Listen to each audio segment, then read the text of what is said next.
interact in a field that is very difficult for many people to understand. I mean, dealing with theology, some people are very intimidated by that, but yet you've remained so true to the scripture and to the person of Jesus.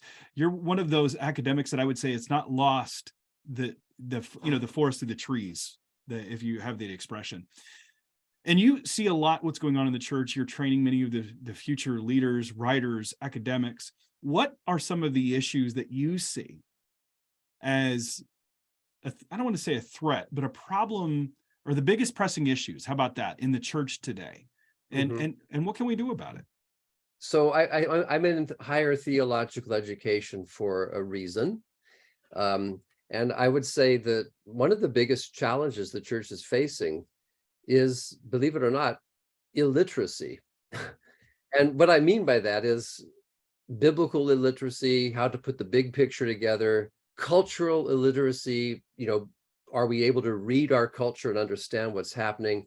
Doctrinal illiteracy, many people don't think doctrine is really that important.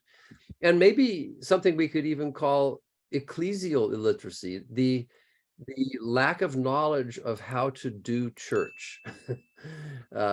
That's one problem, or one nest of problems. Another one connected, I've believed for some time that though many of our churches can follow the biblical storyline, or at least have a high view of scripture and say they believe it, in fact, what's happening is their imaginations have been taken captive by other stories, and people are living out other stories than the Bible.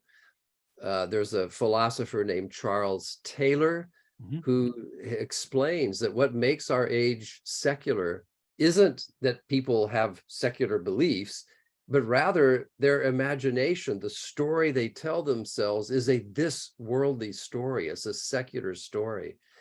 And I think even well-meaning, Bible-believing, church-going Christians, simply by the fact that we inhabit a secular culture, we've become secularized to some extent. I really do think that's a problem in the church. I know it sounds strange because the church is supposed to be a sacred place, but the secular imagination is a very powerful force. And then we're also modern.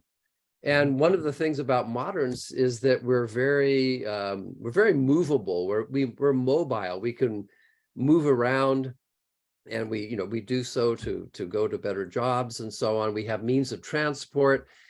I think part of the modern condition is we've been dislocated. I think we've lost our sense of place. And I think that's a threat to the church, because I believe the church is local. It's placed. It's also global, yes. But I think people have lost a sense of the meaningfulness of their local place. And then the other challenge that everybody is aware of, and it's been a perennial challenge, but I think it's more urgent today, and that is there's just so many differences that divide the church.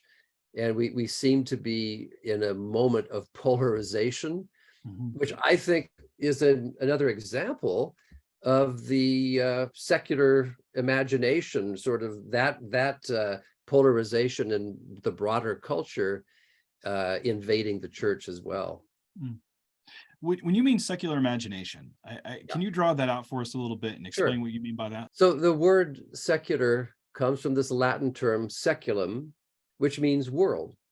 And it means the material world. And so if you're secular in your thinking, you're this worldly. That is, for a secular person, what is most real is the world of matter, matter in motion, atoms, molecules, anything you can touch or sense.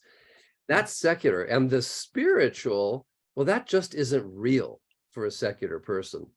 And if you think about it, the secular imagination is pretty powerful. We have this thing called psychology, which is the study of the soul, but people don't really believe in immaterial souls these days, right? But we know that medicine can affect moods.